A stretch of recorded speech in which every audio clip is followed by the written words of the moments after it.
Good morning everybody. पिछली video में हमने पढ़ा था horticulture introduction and branches of horticulture. आज मैं आपको हॉर्टिकल्चर के बारे में कुछ बेसिक बातें बताता हूं। जैसे NHM फुल फॉर्म क्या होती है इसकी? National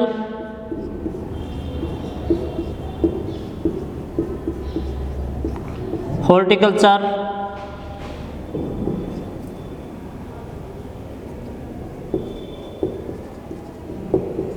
mission. इसकी शुरुआत 2005 में की गई थी। 2005 में NHM यानी नेशनल हॉर्टिकल्चर मिशन, इसकी शुरुआत 2005 में की गई थी। NHM का मुख्य उद्देश्य था कि भी बागवानी की फसलों के उत्पादन और उत्पादकता को बढ़ाना। NHM की शुरुआत क्यों की गई भी? NHM की शुरुआत है वो इसीलिए की गई कि बागवानी फसलों के उत्पादन और उत्पादकता को बढ़ाने के उद्देश्य से। इसकी शुरुआत है वो 2005 में की गई थी। दूसरा है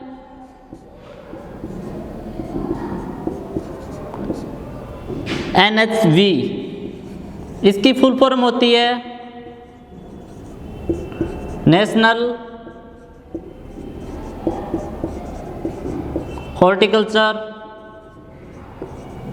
बोर्ड। यह गुरुग्राम हरियाणा में है और इसकी स्थापना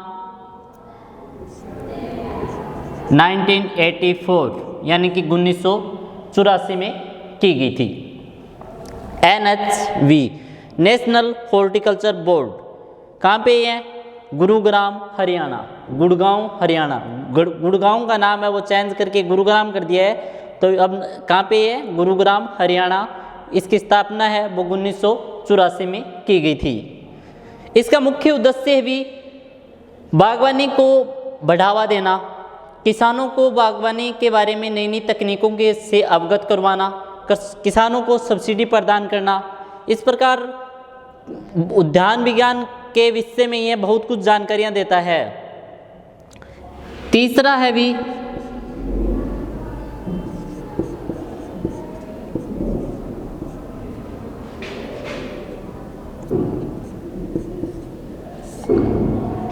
राजस्थान उद्यान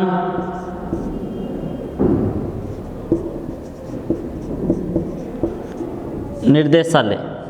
इसकी स्थापना 1971 में हुई थी। नहीं भी, इसकी स्थापना 1989 में हुई थी, 1989 में हुई थी। राजस्थान उद्यान निर्देशालय, राजस्थान उद्यान निर्देशालय की स्थापना है वो 1989 में हुई थी। इसके बाद है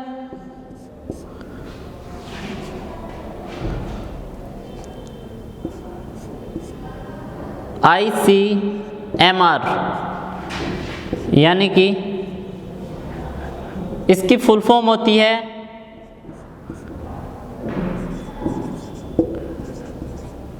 इंडियन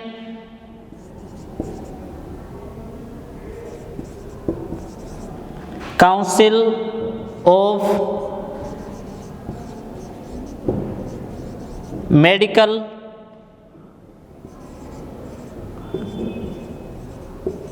रिसर्च। यह नई दिल्ली में भी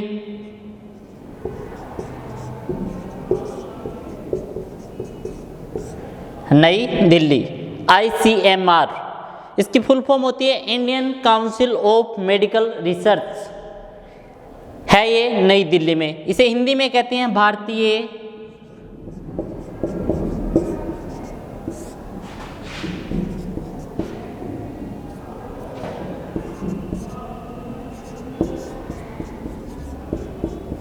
आयुर्विज्ञान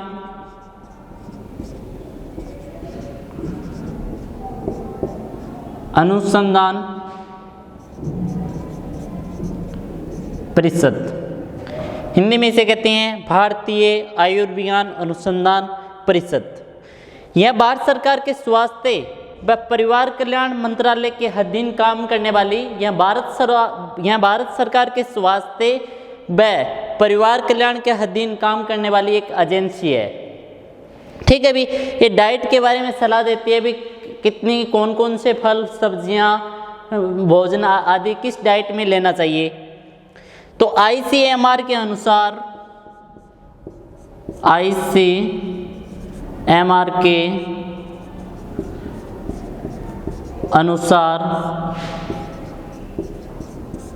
प्रति व्यक्ति प्रतिदिन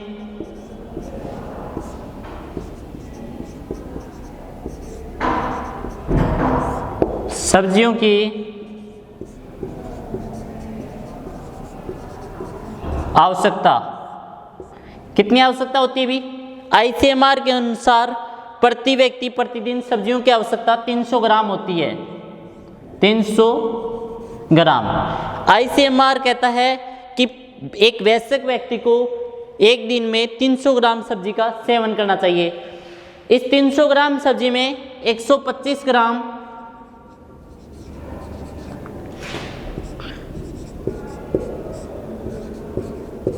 हरे पत्ते वाली सब्जी,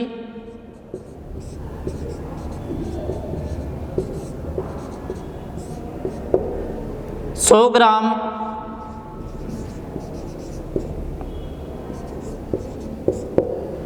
कंद या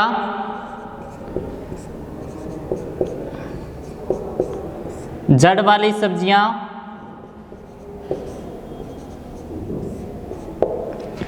और 75 ग्राम अन्य सब्जियां, जैसे इसमें दाल वगैरह आ जाते हैं। दाल वगैरह एक दिन में 300 ग्राम सब्जियों का सेवन करना चाहिए। 300 ग्राम 125 ग्राम है वो हरे पत्ते वाली सब्जी होनी चाहिए, 100 ग्राम है वो कंद या जड़ वाली सब्जी होनी चाहिए और 75 ग्राम है वो अन्य सब्जियां दाल वगैरह आ जाता है इसमें।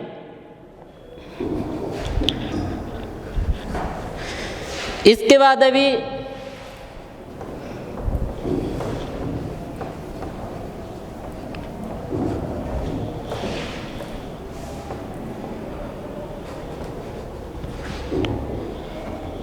ICMR के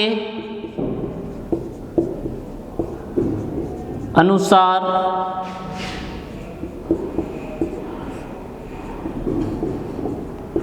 प्रति व्यक्ति प्रतिदिन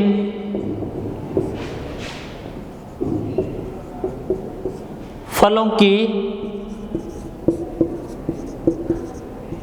आवश्यकता, ICMR के अनुसार कितने ग्राम फलों की आवश्यकता होती है एक दिन में एक व्यक्ति को? 120 ग्राम 120 ग्राम फलों की आवश्यकता होती है। ICMR के अनुसार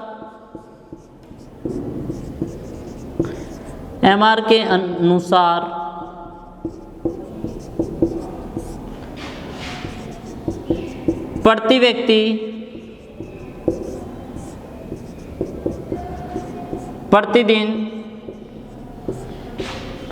2800 किलो कैलोरी ऊर्जा की आवश्यकता होती है।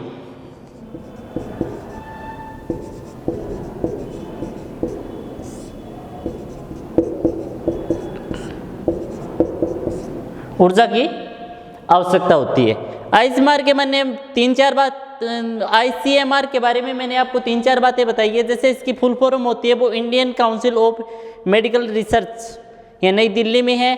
और ICMR के है यह डाइट के बारे में सलाह देता है। ICMR के अनुसार प्रति व्यक्ति सब्जियों की आवश्यकता, एक वयस्क व्यक्ति को एक दिन में 300 ग्राम सब्जियों की आवश्यकता होती है, जिसमें से 125 ग्राम हरे पत्ते वाली सब्जी, 100 ग्राम कंद या जड़ वाली सब्जी और 75 ग्राम अन्य सब्जियां। और आईसीएमआर के अनुसार प्रति व्यक्ति प्रतिदिन फलों की आवश्यकता एक वयस्क व्यक्ति को एक दिन में 120 ग्राम फलों की आवश्यकता होती है। आईसीएमआर के अनुसार एक वयस्क व्यक्ति को एक दिन में 2800 किलो कैलोरी ऊर्जा की आवश्यकता होती है।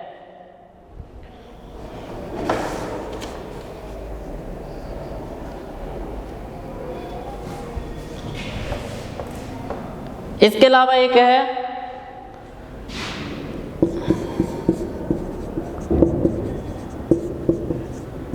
अखिल भारतीय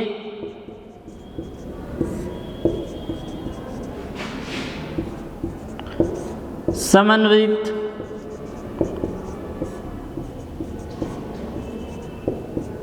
फल सुधार परियोजना, यह भी 1971 में लागू हुई थी। अखिल भारतीय फल सुधार परियोजना, यह इसकी शुरुआत तब 1971 में हुई थी। अखिल भारतीय समन्वित फल सुधार परियोजना का मुख्य उद्देश्य है फलों की क्वालिटी, उसकी उनकी गुणवत्ता में सुधार करना। इसका मुख्य उद्देश्य क्या है भी? फलों की क्वालिटी में सुधार करना। अब हम आगे का टॉपिक पढ़ेंगे। हमारा पहला टॉपिक है horticulture introductions and branches of horticulture and importance and scope of horticulture.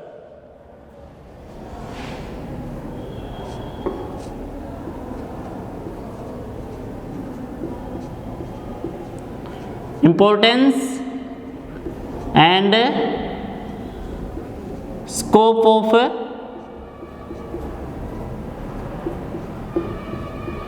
Horticulture.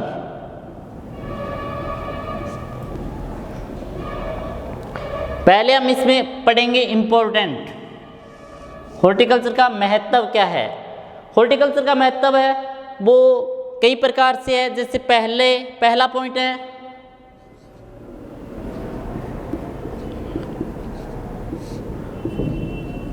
पोषक तत्व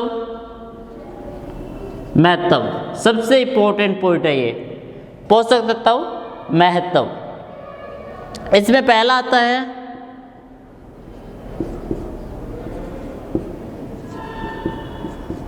कार्बोहाइड्रेट।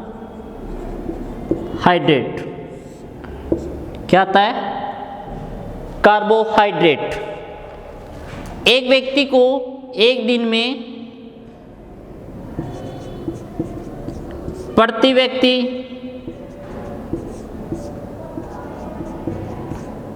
प्रतिदिन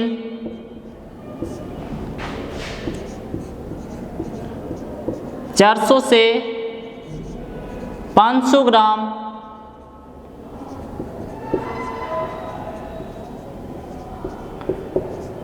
कार्बोहाइड्रेट की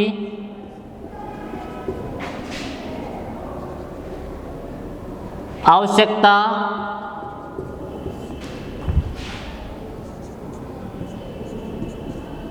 होती है। प्रति व्यक्ति प्रतिदिन 400 से 500 ग्राम कार्बोहाइड्रेट की आवश्यकता होती है। कार्बोहाइड्रेट की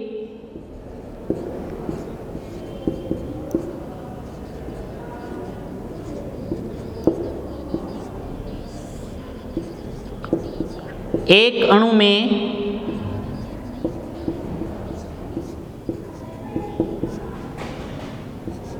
4 किलो कैलोरी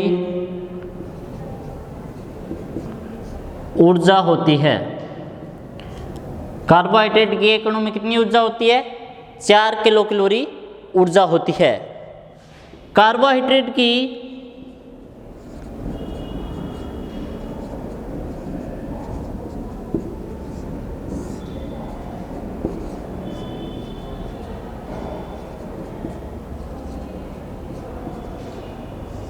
सर्वाधिक मात्रा अनाज वाली फसलों में पाई जाती है। भी किस में पाई जाती है? अनाज वाली फसलों में।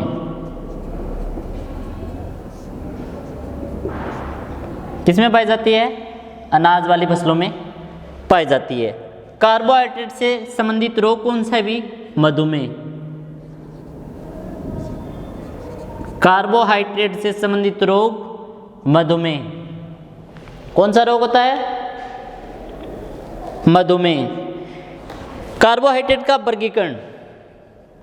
कार्बोहाइड्रेट के बारे में मैंने बता दिया। अब एक दिन में एक वयस्क व्यक्ति को 400 से 500 ग्राम कार्बोहाइड्रेट की आवश्यकता होती है। कार्बोहाइड्रेट के एक अणु में 4 किलो कैलोरी ऊर्जा होती है। कार्बोहाइड्रेट की सर्वाधिक मात्रा है वो अनाज वाली फसलों में पाई जाती है, और कार्बोहाइड्रेट से संबंधित रोग है वो मधुमेह है। अब हम पढ़ेंगे कार्बोहाइड्रेट का वर्गीकरण।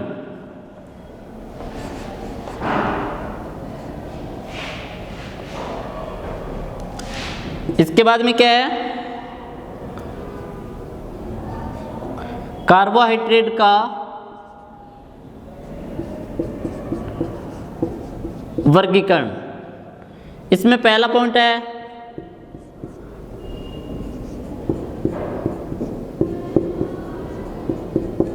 मोनोसेकेराइड। क्या? मोनोसेकेराइड। ये कार्बोहाइड्रेट की एकल इकाई होती है। यहाँ कार्बोहाइड्रेट की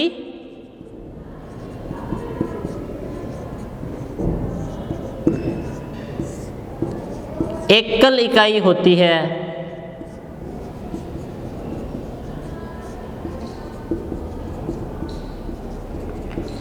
अर्थात इसे जल अपघटन की क्रिया के द्वारा 2 इकाइयों में नहीं तोड़ा जा सकता।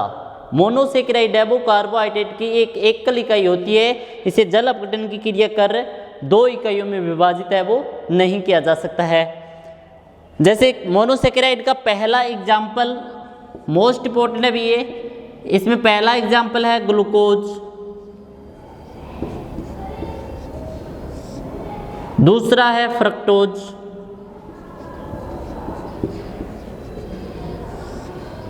तीसरा है ग्लैक्टोज। ये शर्कराएं हैं सब मोनोसेकेराइड शर्कराएं। ग्लूकोज है वो अंगूर में पाया जाता है। किस में पाया जाता है? अंगूर में। फ्रक्टोज है वो फलों में पाया जाता है, फलों में। इसलिए क्या कहा जाता है? इसे फल शर्करा भी कहा जाता है। इसे फल शर्करा भी कहा जाता है। सभी फलों में शर्करा के रूप में, यानी कि सभी फल है वो मीठे है वो फ्रक्टोज के कारण होते हैं। जबकि एकमात्र ऐसा फ्रूट है अंगूर जो जिसमें कौन सी शर्करा पाई जाती है? ग्लूकोज पाई जाती है। ये क्वेश्चन कई बार पूछ लिया जाता है और बीएससी में न्यू टाइप 1 नंबर के छोटे क्वेश्चन आते हैं, तो इस टाइप के क्वेश्चन आने की संभावना होती है। बाकी सभी फलों में कौन सी शर्करा पाई जाती है? फ्रुक्टोज। फ्रुक्टोज को फल शर्करा के नाम से भी जाना जाता है। ग्लैक्टोज है वो सूक्ष्म मात्रा में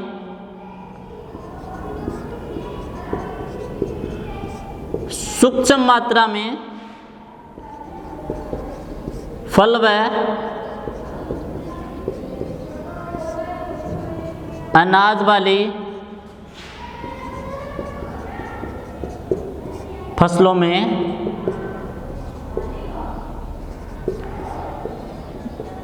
पाई जाती है।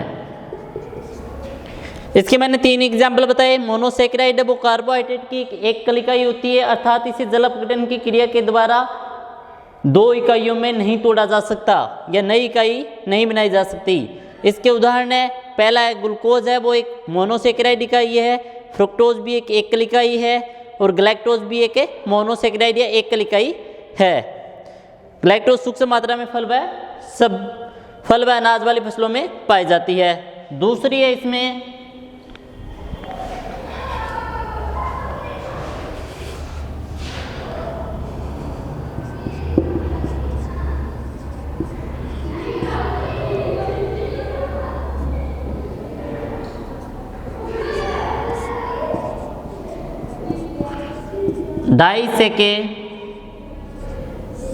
डाइसेकेराइड।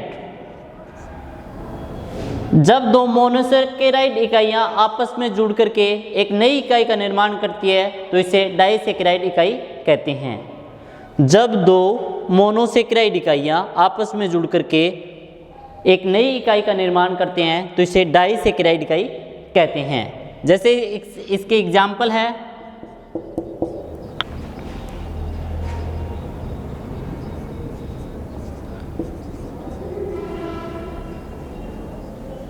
सुक्रोज।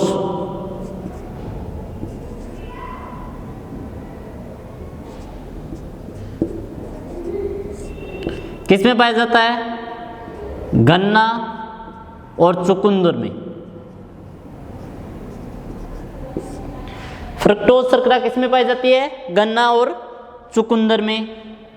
फ्रक्टोज है वो कौन सी दो मोनोसेकेराइड इकाइयों से मिलकर के बनी होती है?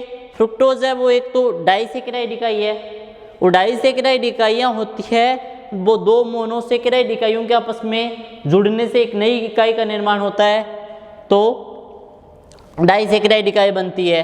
तो सुक्रोज दो मोनोसेकेराइड इकाइयों से मिलकर के बनी एक इकाई है। तो कौन सी दो मोनोसेकेराइड इकाइयाँ होगी? ग्लूकोज प्लस में फ्रक्टोज।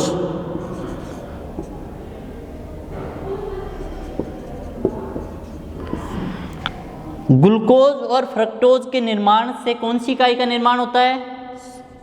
कौन सी डाइसेकेराइड इकाई का निर्माण होता है? सुक्रोज का निर्माण होता है। ग्लूकोज और फ्रुक्टोज के मिलने से सुक्रोज का निर्माण होता है। और यह शर्करा गन्ने और चुकंदर में पाई जाती है। किस में पाई जाती है? गन्ने और चुकंदर में। दूसरा एग्जाम्पल है लैक्टोज।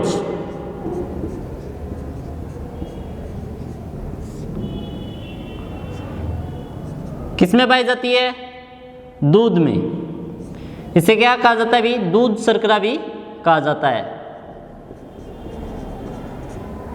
दूध का मीठापन किसके कारण होता है? अगर क्वेश्चन ऐसे आए कि भी दूध का मीठापन है वो किसके कारण होता है, तो लैक्टोज के कारण होता है। आपको इस टाइप से 4 मोनोसेकेराइड या डाइसेकेराइड इकाइयों के नाम दे देंगे और पूछेंगे कि दूध का मीठापन किसके कारण होता है, तो लैक्टोज के कारण होता है। ये कौन सी दो मोनोसेकेराइड इकाइयों से मिलकर के बनी होती है?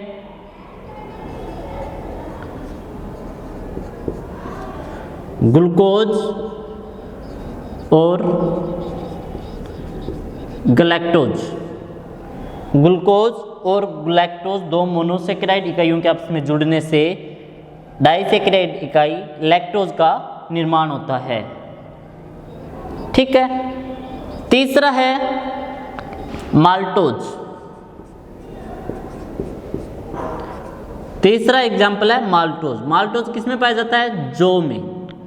माल्टोज कौन सी दो मोनोसेकेराइड इकाइयों के जुड़ने से माल्टोज का निर्माण होता है? ग्लूकोज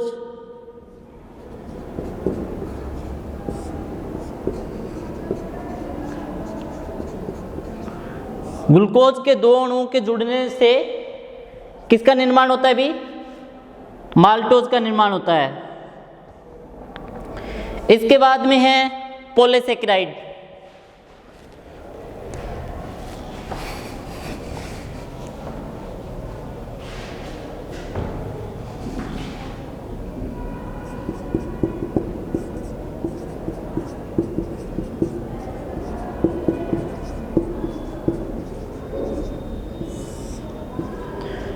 पॉलीसेकेराइड इकाई जब दो या दो से अधिक मोनोसेकेराइड इकाइयां जुड़ करके आपस में एक नई इकाई का निर्माण करती है तो उसे पॉलीसेकेराइड इकाई कहते हैं। जब दो या दो से अधिक मोनोसेकेराइड इकाइयां जुड़कर आपस में जुड़कर एक नई इकाई का निर्माण करते हैं तो इसे पॉलीसेकेराइड इकाई कहते हैं। इसके एग्जाम्पल क्या है भी? इसका पहला एग्जाम्पल है स्टार्च। क्या? स्टार्च किस में पाया जाता है?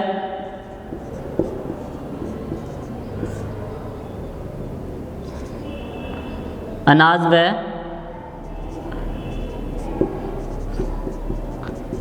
कंद वाली सब्जियों में।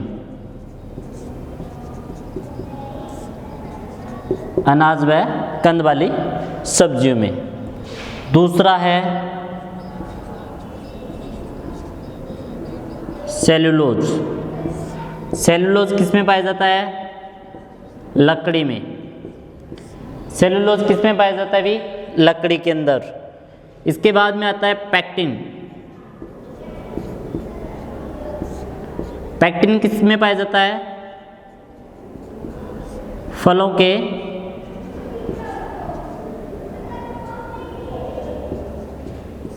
छिलके में। पैक्टिन शर्करा है वो फलों के छिलके में पाई जाती है। पॉलीसेकेराइड इकाइयों के एग्जाम्पल है वो स्टार्च है, सेलुलोज है और पैक्टिन है। ठीक है भी।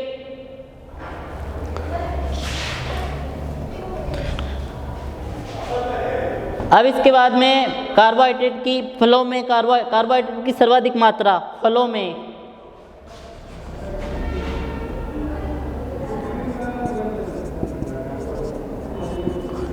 सर्वाधिक मात्रा किसकी? कार्बोहाइड्रेट की सर्वाधिक मात्रा।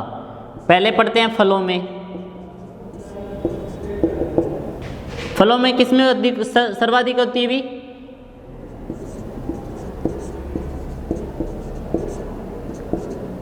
किशमिश में। और कितनी होती है? 77%। दूसरा होता है भी बादाम में, बादाम में नहीं, सूखे खजूर या छुआरा, इसे बोलते हैं छुआरा। सूखे खजूर या इसे बोलते हैं छुआरा में 65% कार्बोहाइड्रेट पाया जाता है। तीसरा है ताज़ा फलों में देखा जाए तो केले में पाया जाता है 36.5%। कितना पाया जाता है भी केले में? 36.5%।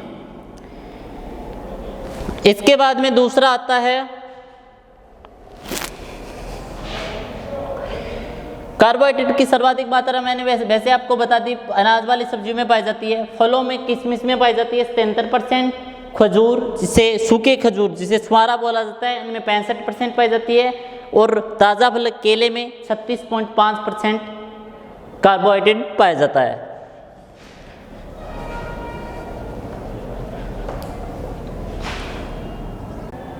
इसके बाद में आगे है वसा। प्रति व्यक्ति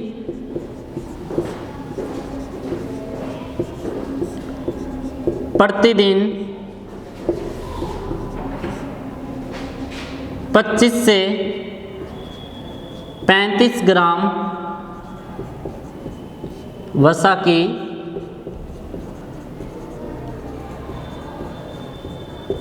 आवश्यकता होती है। भी एक वयस्क व्यक्ति को प्रतिदिन 25 से 35 ग्राम वसा की आवश्यकता होती है। वसा के एक अणु में वसा के एक अणु में 9.3 किलो कैलोरी ऊर्जा होती है, जो लगभग कार्बोहाइड्रेट से 2.5 गुना होती है, अधिक होती है। कार्बोहाइड्रेट से 2.5 गुना अधिक, यानी कि कार्बोहाइड्रेट के एक अणु में से 4 किलो कैलोरी ऊर्जा प्राप्त होती है और वसा के एक अणु से 9.3 किलो कैलोरी ऊर्जा प्राप्त होती है। तो कार्बोहाइड्रेट से 2.5 गुना ऊर्जा अधिक प्राप्त होती है वसा के एक अणु से। इसके बाद में है वसा है वो हमारे शरीर में ताप संतुलन को बनाए रखने में सहायक होता है। वसा है वो हमारे शरीर में ताप का नियमन करने में या ताप के संतुलन को बनाए रखने में सहायक होता है। वसा से संबंधित रोग है वो क्या होता है भी? वसा से संबंधित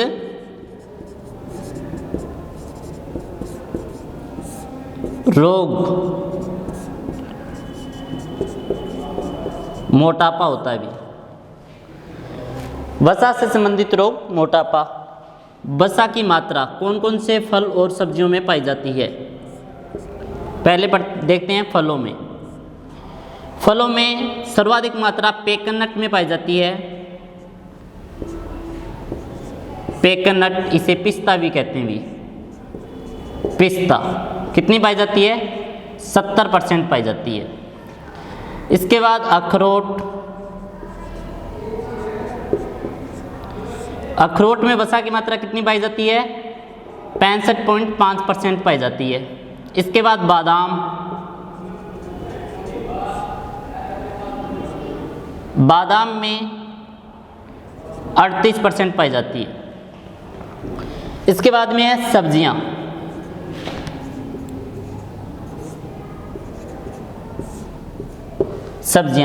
सब्जियों में वसा है वो न के बराबर पाई जाती है, यानी कि हरे पत्ते वाली सब्जियों में वसा है वो बिल्कुल भी नहीं पाई जाती, जबकि कंद और जड़ वाली सब्जियां होती है जैसे आलू, उसमें 1.02% वसा पाई जाती है। अगर ये सब फल है वो है ड्राई फ्रूट है, पेकनट, पिस्ता, अखरोट, बादाम। अगर ताज़ा फलों की बात करें तो ताज़ा फलों में सर्वाधिक वसा एवोकाडो में पाई जाती है।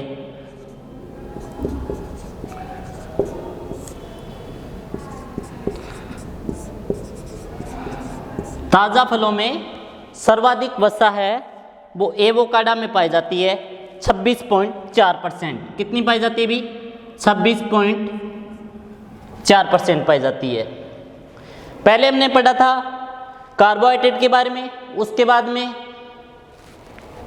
वसा है वो प्रति व्यक्ति प्रतिदिन 25 से 35 ग्राम वसा की, एक वयस्क व्यक्ति को 35 ग्राम वसा की आवश्यकता होती है। वसा के एक अणु में 9.3 किलो कैलोरी ऊर्जा होती है। वसा से संबंधित रोग होता है वो मोटापा होता है। वसा की मात्रा फलों में पेकनट में 70%, अखरोट में, बादाम में और ताज़ा फलों में एवोकाडो में पाई जाती है। सब्जियों में वसा है वो ना के बराबर पाई जाती है। हरे पत्ते वाली सब्जियों में वसा है वो बिल्कुल भी नहीं पाई जाती, जबकि कंद और जड़ वाली सब्जी जैसे आलू में 1.02% वसा है वो पाई जाती है। इसके बाद में है भी प्रोटीन।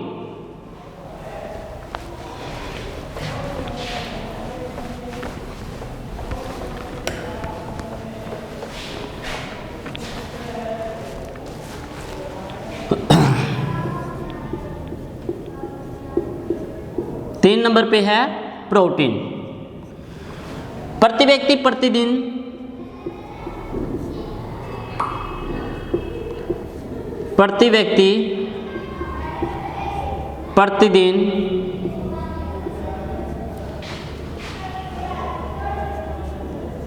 50 से 70 ग्राम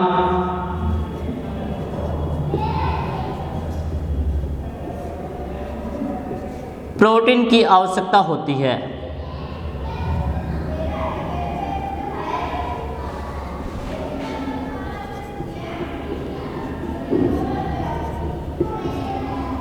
एक वयस्क व्यक्ति को एक दिन में 50 से 70 ग्राम वसा की आवश्यकता होती है।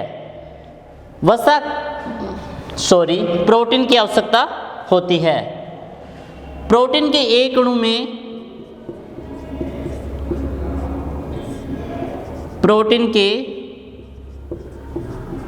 अणु में 4 किलो कैलोरी ऊर्जा पाई जाती है।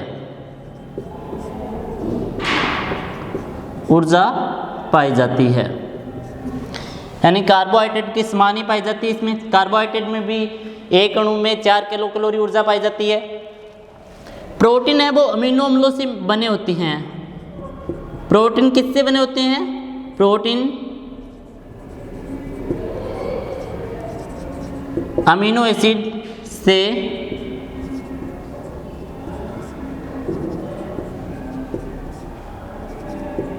बने होते हैं। प्रोटीन से संबंधित रोग कौन सा होता है भी?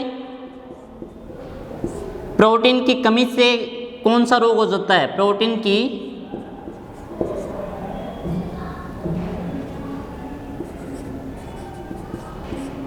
कमी से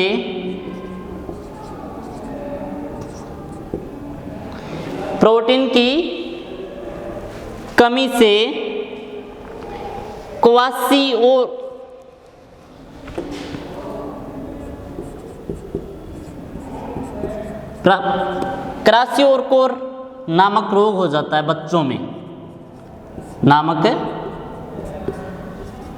रोग हो जाता है। यह रोग है वो सामान्यतः कौन से क्षेत्रों में होते हैं? यह रोग सामान्यतः धान खाने वाले क्षेत्रों में अधिक पाया जाता है। जहाँ पर चावल या धान का सेवन अधिक किया जाता है वहाँ पर यह रोग अधिक होता है। धान खाने वाले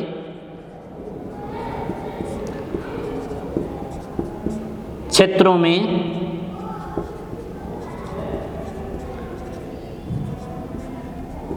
अधिक होता है। ठीक है भी।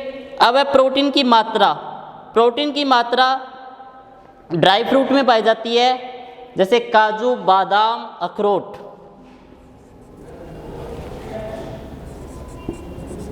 मात्रा काजू, फलों में काजू, बादाम, अखरोट।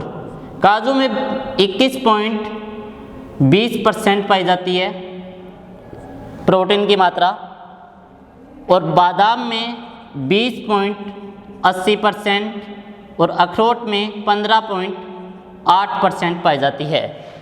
सब्जियों में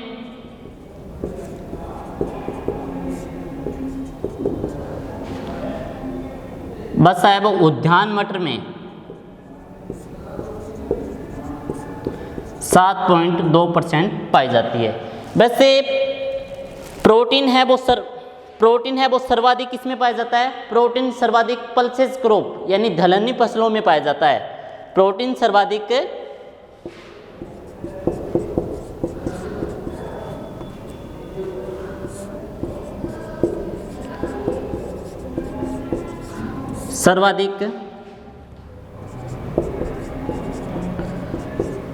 दलहनी